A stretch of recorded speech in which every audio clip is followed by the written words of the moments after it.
Michael Solan is the president of the Seattle Police Officers Guild, the police union in the city of Seattle, and he joins us tonight. Thanks so much, officer, for coming on tonight. And I don't want to make what's clearly a tough situation for you even worse, but it does seem like the mayor, I guess your boss, is openly siding with criminals over and against the Seattle Police Department. Is that your read on it? Well, hey, Tucker, thanks for having me on. And not only is CHAZ apparently above the law, but it's also a bad 80s rock band name. And this is a direct sad result. It's a sad result of the city of Seattle's elected officials lacking the political willpower to enforce the rule of law.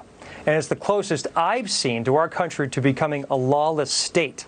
And if they're willing, meaning the elected officials who make these decisions, if they're willing to surrender a police facility, the East Precinct, what's to stop these unreasonable activists to take another precinct, say the flagship precinct of the Seattle Police Department, the West Precinct, which houses the 911 call center?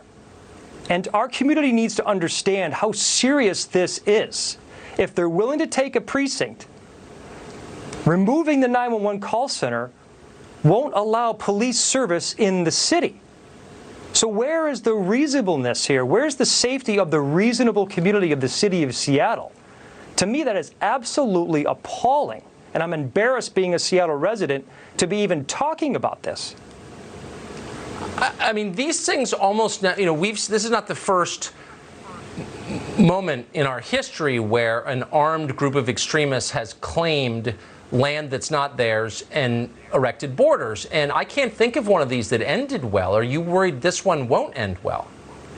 Well, I don't see what the end game is here, because now those elected officials are supporting defunding the police. But they're also asking for better quality public safety service, which the Seattle Police Department does. We're a world-renowned reform department by the Department of Justice and President Barack Obama. But defunding and better policing, they're not compatible with each other. The first thing to go when you defund a police department in a major urban area is training. Exactly. And as police officers, me being a 20-year professional police officer, the first thing we ask for is more training. And the community wants more training. But if you defund the police department, well, then there goes your training. There goes your quality police service. So it's astronomically horrific, this idea. It is. I want to play fresh sound that we have from your mayor describing the citizens of CHAZ. Watch this. Clearly, unfortunately, our president wants to tell a story about domestic terrorists who have a radical agenda and are promoting a conspiracy and fits his law and order initiatives. It's simply not true. Lawfully gathering and expressing First Amendment rights, demanding we do better as a society, and providing true equity for communities of color is not terrorism. It is patriotism.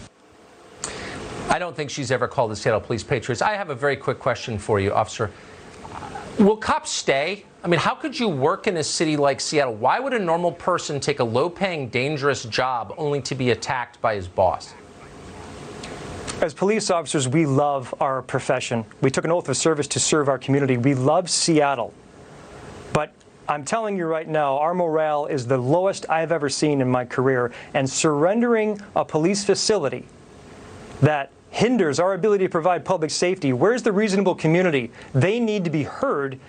Support reasonable activism, not unreasonable activism. This is appalling. Right. Nicely put. I really appreciate your coming on tonight. I hope it doesn't cause you problems. Thanks so much.